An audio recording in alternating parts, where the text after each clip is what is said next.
Masih dari mancanegara, saudara, gelombang panas dan cuaca kering memicu kebakaran hutan besar di Perancis Selatan. Ratusan petugas pemadam diterjunkan untuk menahan penyebaran api yang terus meluas.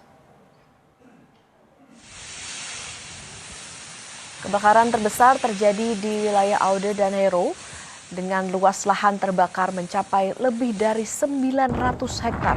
Sekitar 800 petugas pemadam kebakaran dan 150 kendaraan dikerahkan untuk menjinakkan si jago merah. Kebakaran juga dilaporkan terjadi di dekat Marseille. Meski 2 titik api berhasil dikendalikan, petugas masih berupaya memadamkan api sepenuhnya. Otoritas tempat memperingatkan suhu tinggi, kondisi kering, dan angin Mediterania yang kencang masih berpotensi memicu kebakaran hutan baru dalam beberapa hari ke depan.